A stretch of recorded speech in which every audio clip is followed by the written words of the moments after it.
WP, begin your story with a librarian searching for something. We lose people all the time. It's just the nature of the job. What can you expect from a place full of nooks and crannies people intentionally go to get lost in? I usually don't worry when I don't see someone for a while, but when it's been days since someone's checked out, it's usually a sign that I need to step in. I'm not doing this alone, thankfully. No librarian is ever truly alone, are they? I have help from the watchers and listeners of the shelves. Thanks to them, it usually doesn't take long to get the scent, if you know what I mean. However, today is one of the rare and unfortunate exceptions when my search has exceeded more than an hour, and an hour is pushing it. I've been searching and asking around for almost 6 hours, scouring shelves and listening for the telltale breathing.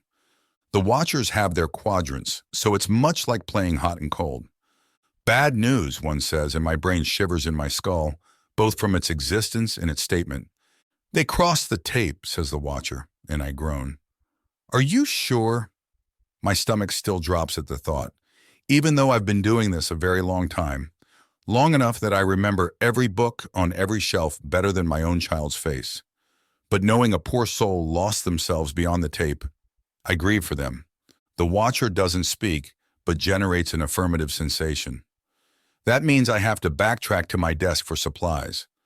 I thank them, asking that they send word ahead of my arrival. It's been a while since I've had to go past the tape, which means it's been a while since I entered the broom closet. The helmet is dusty. It looks almost like it's from one of those old-fashioned scuba diving suits. It's not nearly so heavy, though. There's a bright lamp affixed to the front just above the visor, but it's as much of a hindrance as a help. While most of the time those beyond the tape know not to bother me, some still get bored enough to try, and the lamp acts like a beacon. I don't blame them, it's what prisoners do. Find the weakest among them and test their mettle. I've got a sack full of non-perishables, tinctures, aspirin, and a compass. Not like the kind you're used to, but would take too long to explain, and time is of the essence, so I'll let your imagination handle it from here. I sling the sack across my body and fasten my waist with a utility belt that would make a trust fund bat character with abandonment issues jealous. It's got floss, lighters, matches, and a few more tools that don't exist outside of the library. The last thing I grab is the flamethrower. This is where I should be very transparent with you. I'm not actually the librarian. I'm the librarian's assistant. I know, isn't that just your luck, right? Not to worry. I'm very good at using this thing, and it does the job nicely, whatever job I may deem necessary at any particular moment. But the head librarian doesn't really need much of anything to ward off what lingers here.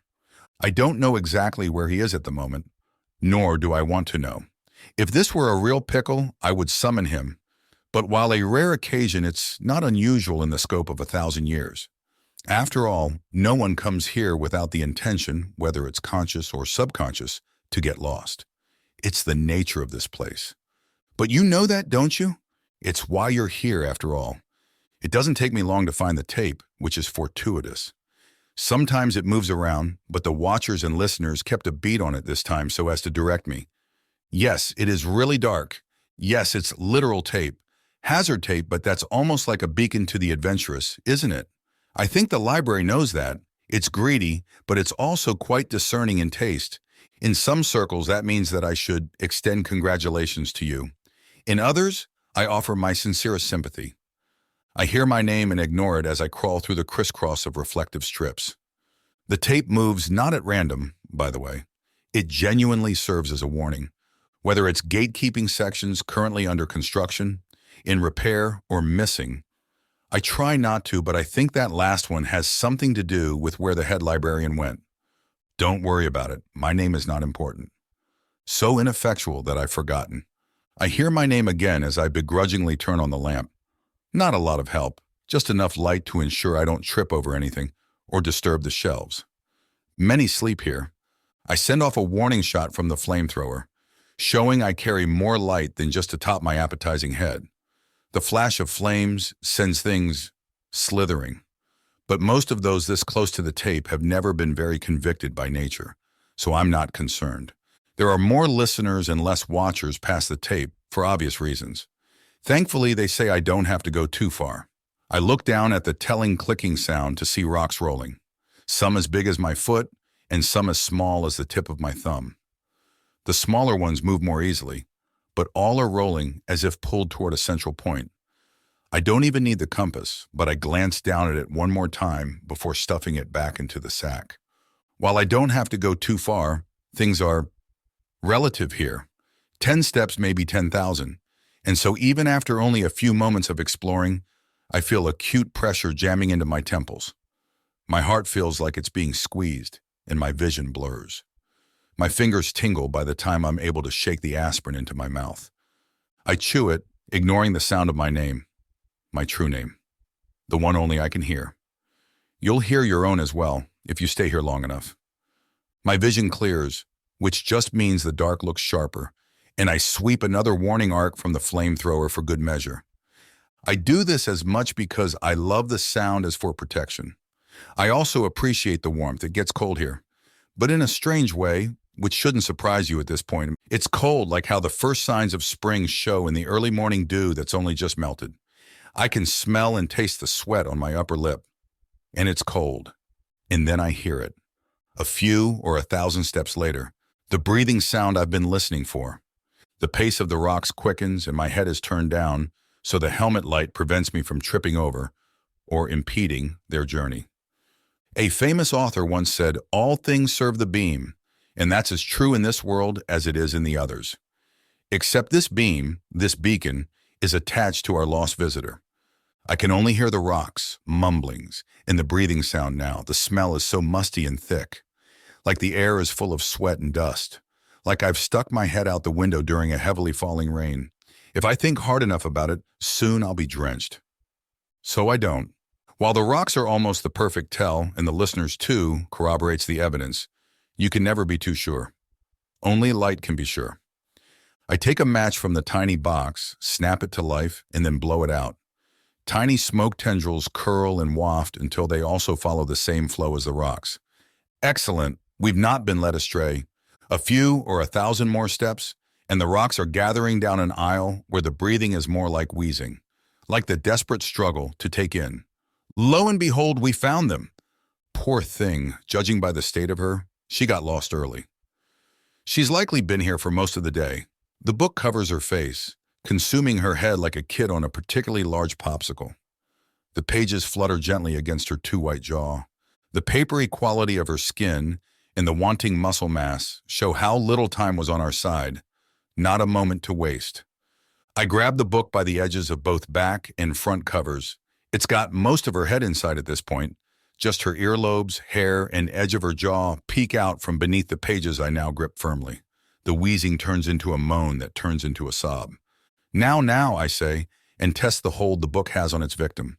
It's snug, too snug to yank like a leech. I need to treat it like a tick, making sure to get the head out.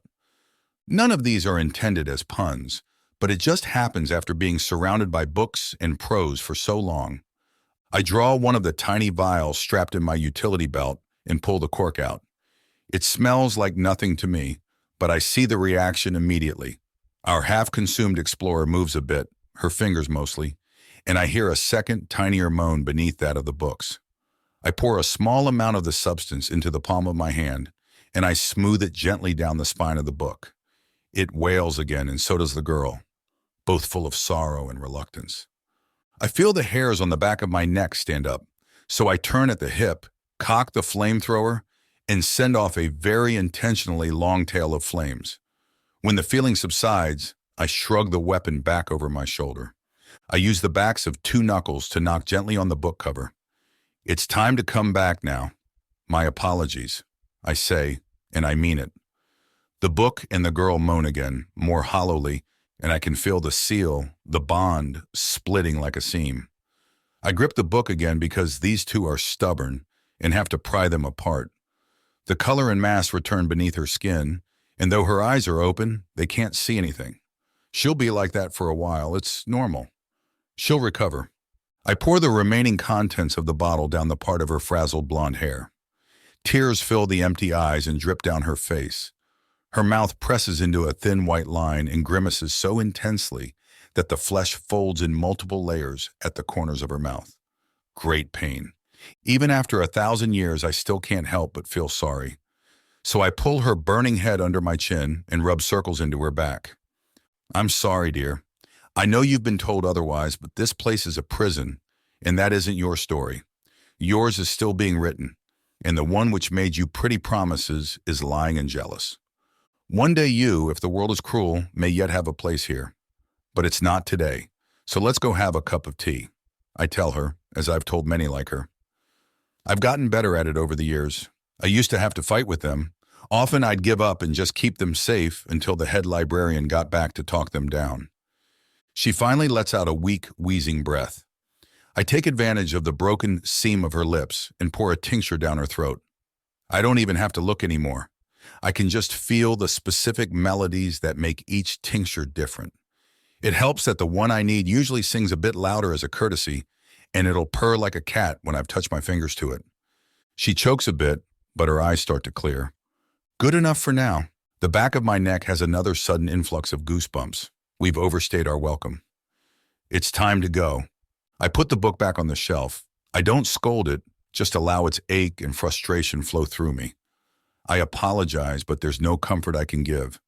My words and compassion are meaningless. I've noted the volume and will tell the head librarian. They might be able to soothe it back to sleep. I tap the metal bauble around my neck and we're back at my desk. I drape the girl into a nearby love seat that's seen better days, starting the kettle before heading to the broom closet to stash the emergency kit. She'll be fine. People like her and you always are. This place was made to help the wanderers and recklessly imaginative. Those who can't wrap their heads around the world the way it is and can see the truth of magic between heartbeats and heartbreaks. And people like me and the head librarian, when they so choose to grace us with their presence, keep the place orderly and open for you.